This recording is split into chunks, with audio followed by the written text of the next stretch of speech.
Kom ons luister na die woorde wat die Here gebruik het toe hy die nagmaal ingestel het. En ons luister na wat Paulus sê. Paulus was nie die aand daar in die nagmaal instel nie. Hy sê ek het van die Here gehoor, so die Here het op 'n manier deur sy gees vir Paulus gesê wat om te sê.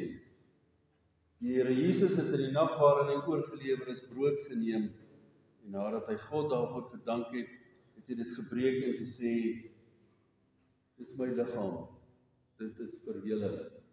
Gebruik dit tot my gedagtenis." Net so het hy na die maaltyd die beker geneem en gesê: "Hierdie beker is die nuwe verbond wat deur my bloed beseël is. Gebruik dit elke keer as julle daaruit drink tot my gedagtenis. Elke keer as julle van hierdie brood eet en uit die beker van die Here drink, verkondig julle die dood van die Here tot daardie dag wanneer hy weer kom. Elkeen wat op 'n ongepaste wyse van die brood eet of uit die beker drink, sal skuldig wees aan sonde teen die liggaam van die Here. Daarom moet ons onsself ondersoek elke dag voordat ek aan die nagmaal gaan deel hê. In hierdie selfondersoek 3 punte. Elke dag daaroor dink, hoe groot is my sonde voor die Here?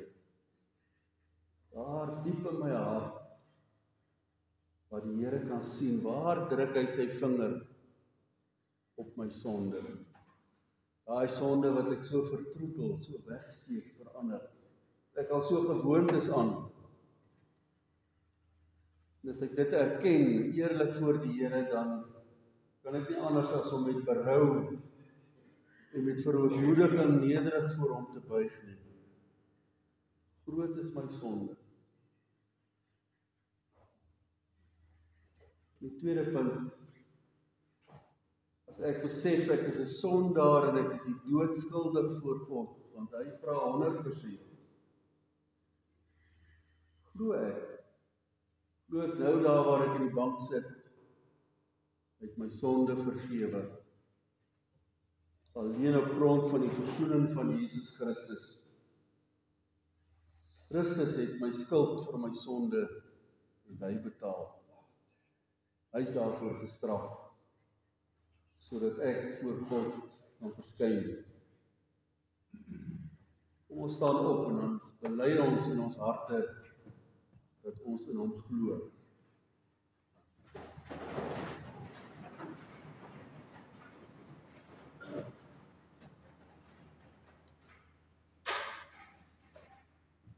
Ek glo in God die Vader, die Almagtige, die Skepper van hemel en aarde. Ek glo in Jesus Christus, sy eniggebore Seun, ons Here, wat ontvang is van die Heilige Gees, gebore uit die Maagd Maria, wat gelei het onder Pontius Pilatus, gekruisig is, gesterf het en begrawe is, en wat die angste van die hel tot in die dood te ondergaan het, wat op die 3de dag opgestaan het uit die dood, opgevaar het na die hemel en sit aan die regterhand van God, die Almagtige Vader, waarvandaan hy sal kom om die lewendes en die dooies te oordeel. Ek glo in die Heilige Gees. Ek glo in 'n heilige algemene Christelike kerk, die gemeenskap van die heiliges. Ek glo in die vergifnis van my sondes, die opstanding van die liggaam. Ek glo in die ewige lewe. Amen.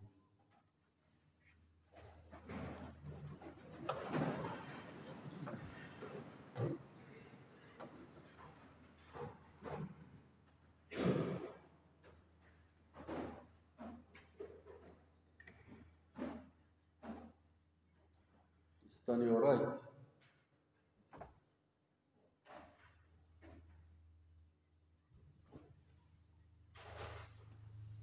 So die 3 vrae wat ons vir onsself vra is ek eerlik oor my sonde voor die Here? Daai verskriklike goed wat ek dink en doen, glo ek dat hy dit vergewe het? So ek hier sal sit, kan ek myself vergewe? En die derde, begeer ek opreg voor die Here om in dankbaarheid vir hom te lewe, gehoorsaam te wees aan hom en hom te eer en lief te hê met alles wat ek het. In Markus 12 vra die skrifgeleerde: Here, hoe moet ons lewe? Wat is die grootste gebod? Jesus antwoord hom: die eerste is: luister Israel, die Here ons God is die enigste Here. Jy moet die Here jou God lief hê met jou hele hart en met jou hele siel en met jou hele verstand en met al jou krag. Die tweede is: jy moet jou naaste lief hê soos jouself. Geen ander gebod is groter as die twee nie. Pragtig meneer, sê die skrifgeleerde vir hom: dit is waar wat u gesê het. Die Here is die enigste God en daar is geen ander God as hy nie. En om hom lief te hê met jou hele hart en met jou hele denke en met al jou krag, en om jou naaste lief te hê soos jouself, is van meer belang as al die brandoffers en ander diereoffers. Toe Jesus hom so verstandig oor praat, sê hy vir hom: jy is nie ver van die koninkryk van God af nie. Tot sover.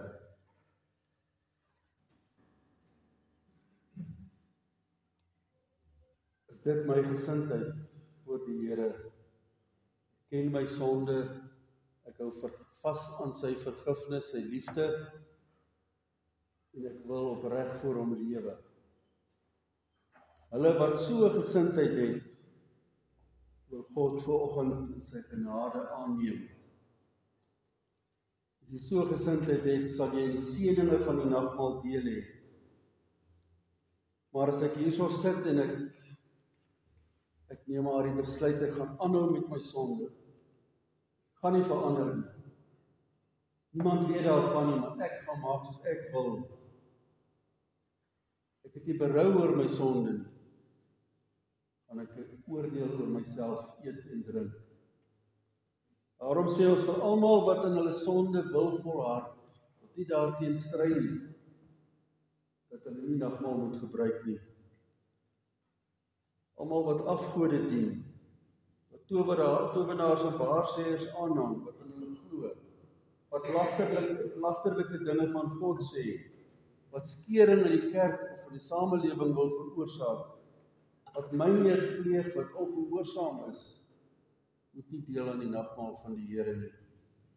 Daarom sê ons vir almal moordenaars, julle wat in julle harte mense vermoor, twissoekers, die bakleiriges, egbreekers, hoereerders, dronkaards, diewe, rowers, dobbelaars en gierigaards, moenie nagmaal gebruik as jy nie daarmee wil ophou.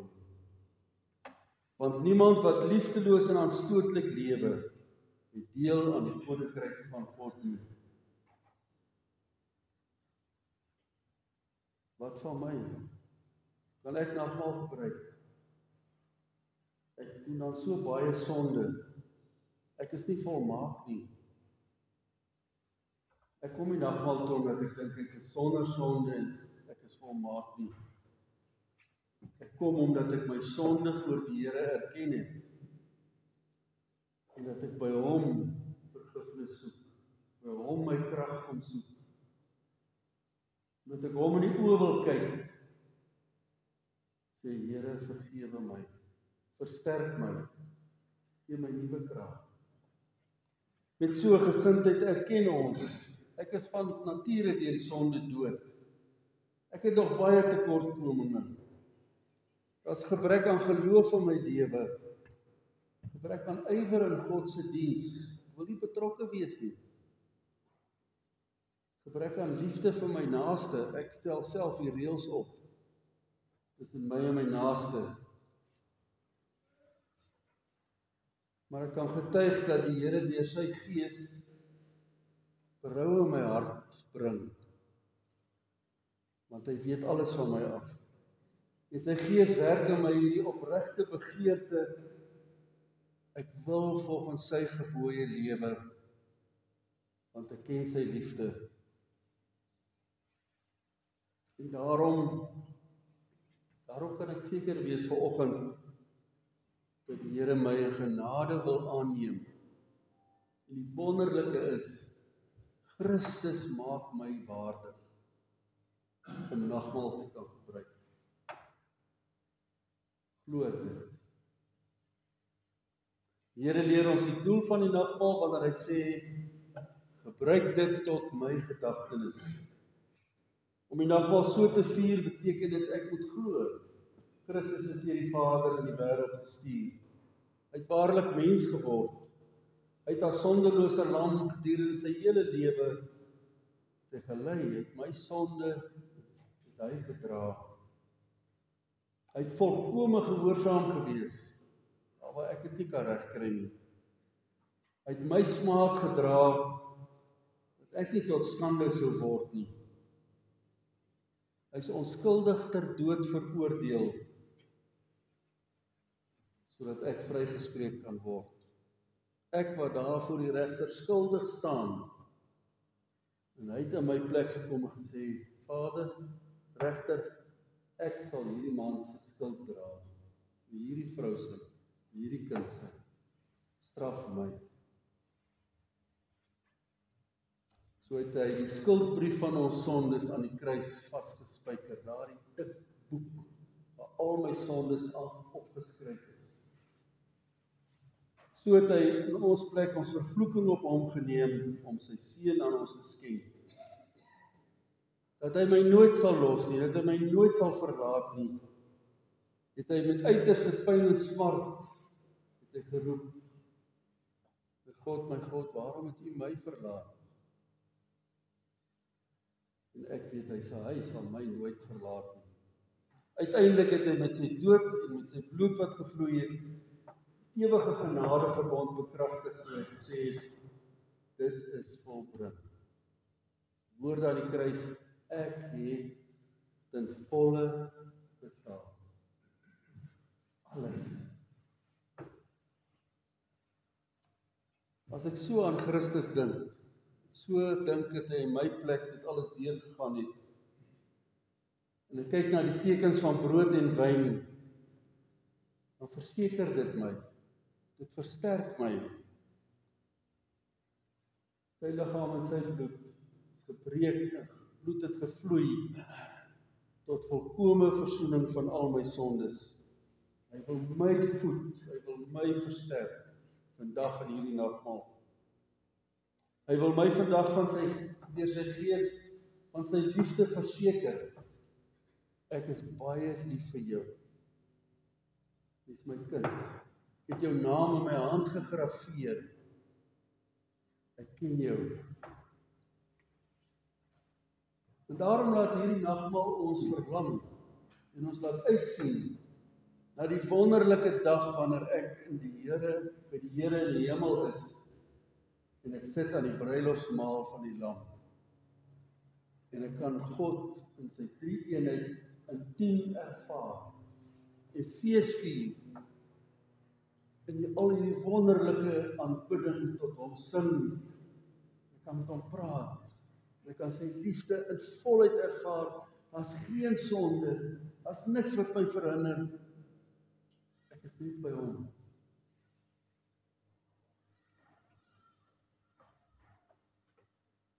Daarom het hy sy gees vir ons gegee. Die Heilige Gees wat nou hier by ons is, om ons lewend te maak, om hier in my hart nuwe lewe te wek, om in my hart geloof te versterk en op te wek en wakker te maak, om my nader aan Christus en aan God te bring, om my krag te gee om vir hom te lewe. Mag God deur sy Gees ons vanoggend daartoe help. Kom ons lees uit Johannes 4.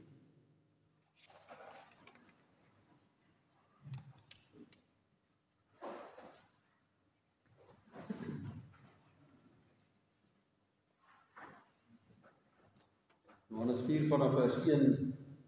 Die Fariseërs het gehoor dat Jesus meer disippels maak en doop as Johannes. Eintlik was dit nie Jesus wat gedoop het nie, maar sy disippels. Toe Jesus dit verneem, het hy Judea verlaat en weer na Galilea toe gegaan. Hy moes deur Samaria gaan. Hy kom toe by 'n dorp in Samaria met die naam Sichar, naby die stuk grond wat Jakob aan sy seun Josef gegee het.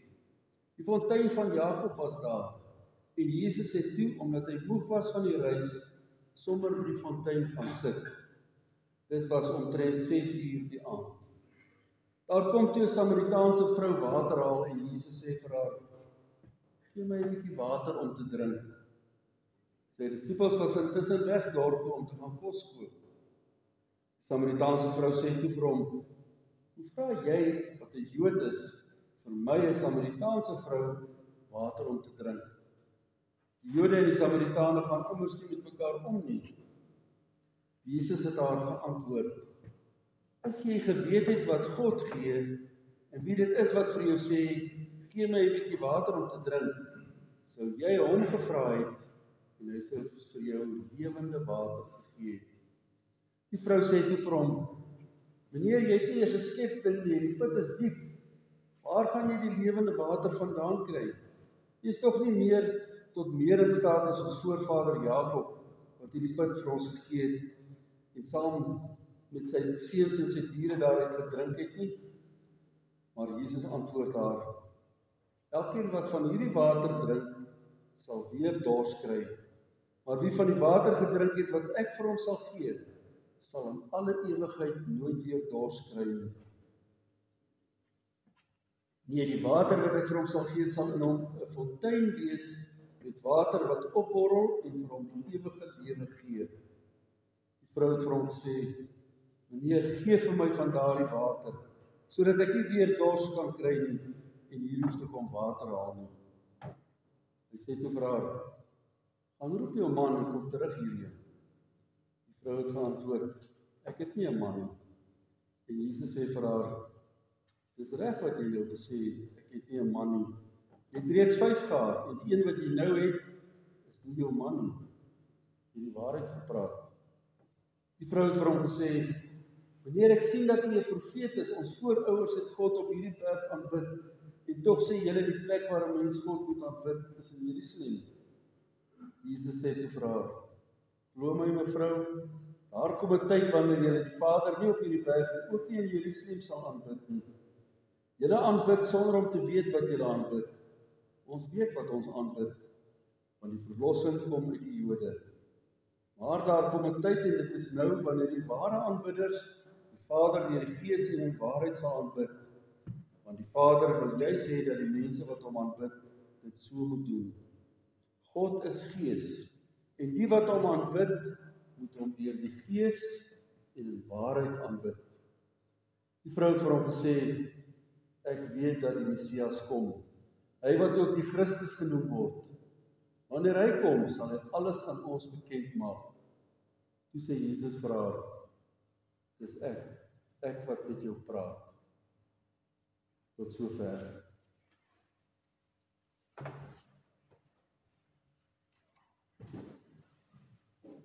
Nou, geliefde broeders en susters, hoekom is ek vandag hier? Het ek hierdie week daaroor gedink, dis vandag nagmaal, en dis hoekom ek vandag hier wil wees.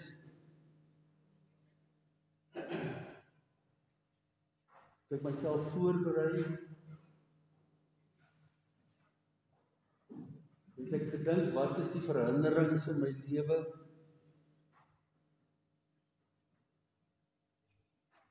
Was ek die afgelope 3 maande hier? Of dink ek, dis maar 'n spesiale ding wat ek nie kan mis nie?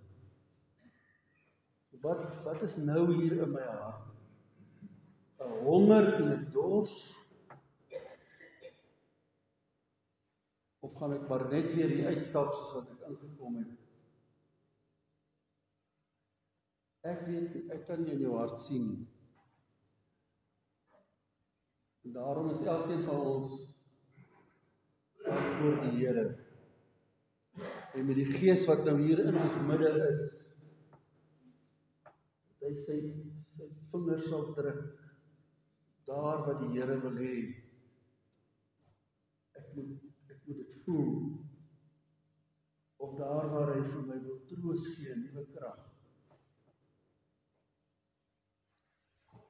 Ek weet nie of julle dit raak gesien het, maar hierdie mooi pad wat die Here Jesus met 'n vrou loop.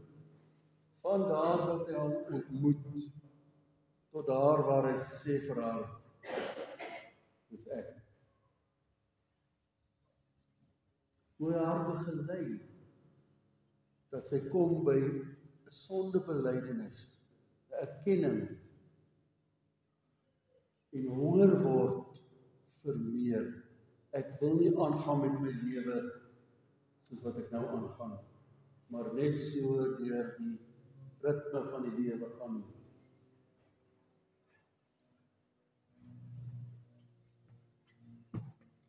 Daar staan, hy moes deur Samaria gaan.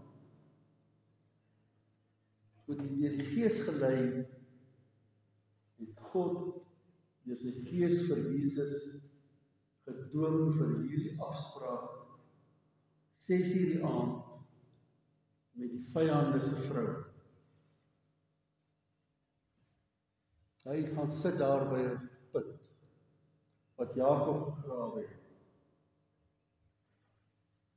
En daar kom hierdie vrou met haar skepding, wat dit ook al was, om water te kom skep.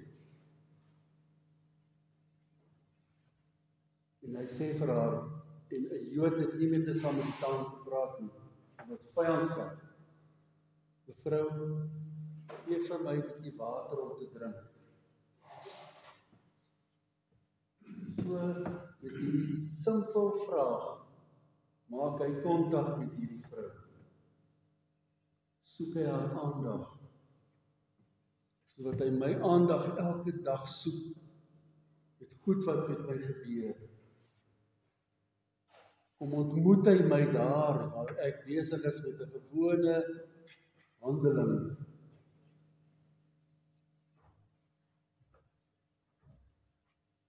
En sy is baie verbaas. Hoe kan jy wat 'n Jood is, my as Samaritaan vra vir water? En hy is alleen, sê, daar staan sy disippels is weg dorp toe.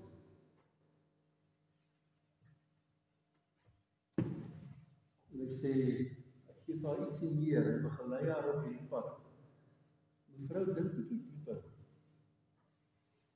As jy geweet het wie dis ek, sou jy vir my water gevra het. En ek sou vir jou lewende water gegee het. Maar sy verstaan ook nie. Meneer, jy daar nie oor 'n skepding. En die put is diep. Hoe gaan jy dit regkry om vir my lewende water te gee? Ek sê vir haar, mevrou, wat jy hier soek, jy gaan weer dors wees môre. Maar wat ek vir jou kan gee, sal jy nooit weer dors wees nie. So hy gaan van gewone water, gaan hy na 'n geestelike honger, en hy bied dit vir haar aan. Ek sal vir jou water gee, wat jou dors vir altyd gaan les. Daai water gaan in jou opborrel. Daai water is so sterk, dit gaan in jou oorkook. Ek wil sê, dit gaan jou so vul, dit gaan jou so vervul, dat jy vir ewig sal lewe. Jy gaan vir altyd lewe, as jy van hierdie water drink. Die dood gaan jou nie keer nie.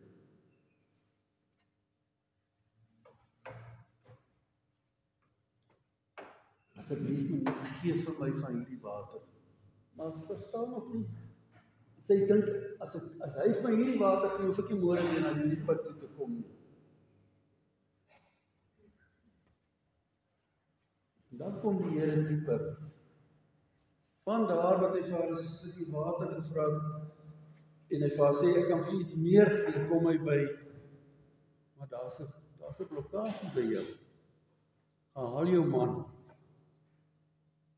Daar sit hy sy vinger presies op die sonde. Ek het nie 'n man nie. Ja, sê die Here, jy het 5 gehad. En by die een wat jy nou bly, is nie jou man. Hy vinger druk presies op daai seer plek. Ek ken jou sonde. Jy kan dit vir mense wegsteek. Jy kan slim storieetjies uitdink. Dis reg. Dis reg, dis die probleem. Dis hoekom jy nie my soek. Dis hoekom jy met rituele en met gewoontes besig is. Dis hoekom jy nie kan water van water kan onderskei nie. Hy het haar nie verwerp nie. Christus het nie hierdie vrou wat al 5 maande gehad het en nou by een bly, hy het haar nie weggestoot nie.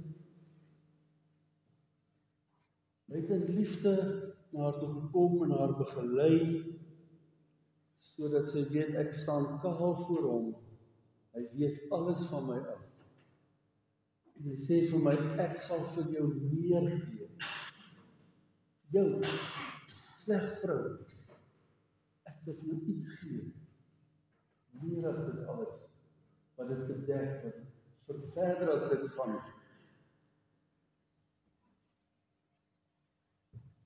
Nogmaals formulier sê, as ek in my sonde volhard, moet ons nie na die nagmaal toe kom. As ek aanhou met daai ding wat die Here so baie keer sy vinger opdruk, of wat ons vorige keer gepreek het, daar wat die haan kraai en erken ek het verkeerd gedoen, as ek aanhou, dan moet ek nie nagmaal toe kom nie.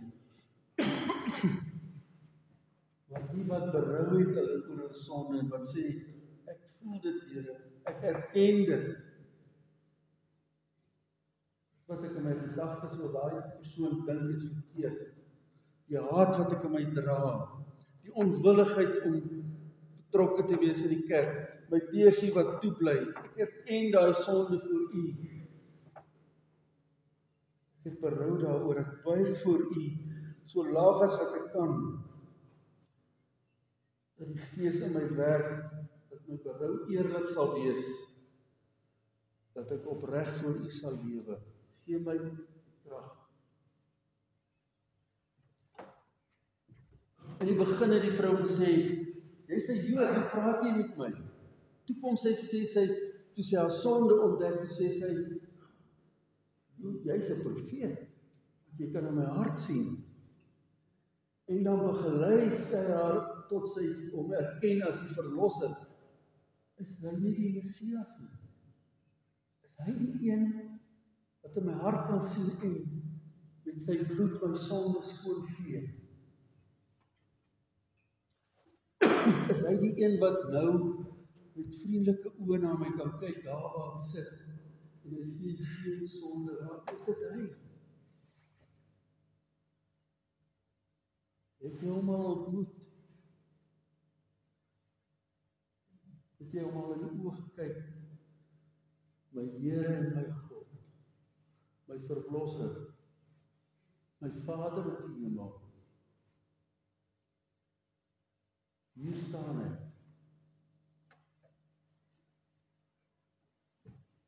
Ek sal vir jou die lewende water gee, wat in jou sal opborrel deur die dood heen, dat jy die ewige lewe sal hê. In die oorspronklike staan daar, hierdie aardse goed wat ek so najaag, my werk en alles wat ek so besig is, dat ek nie by die Here uitkom nie. Die Griekse woord sê, dis 'n aanhoudende dors wat ek gaan nooit tevrede wees nie. Gaan week na week, skielik is daar weer Vrydag, en ek het die hele week daar, ek het net gejaag. En ek bly dors. Ek soek daardie vriendelike aangesig. Ek soek daardie ontmoeting met die Here. Teenoor, as jy my eenmaal gedrink het, jy my eenmaal geëet het, Johannes 6, het jy deel aan my. Ek sal jou sondaar mens nie verwerp nie.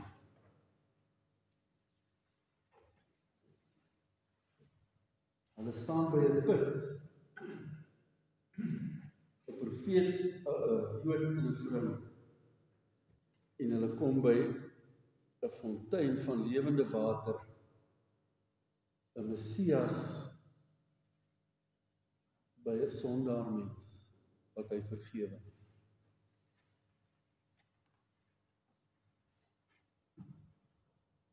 So ek vandag nogmaal gebruik, weet ek kom nie hier sonder sonde nie. Maar ek is eerlik voor die Here met wat hy van my weet. En ek gryp met alles nou in my hart. Kom voed en verkoop my enigste saligmaker, my verlosser. Ek wil in lewe en in sterwe wil ek U se wees. Ek kan nie wag vir daardie dag nie. Hy eindig sy gesprek met die vrou. Dis ek wat met jou praat. Die Here sê vir jou, dis ek wat vandag met jou praat. Dis nie die dominee. Kom net my woord. Wat maak jy met my woorde? Amen.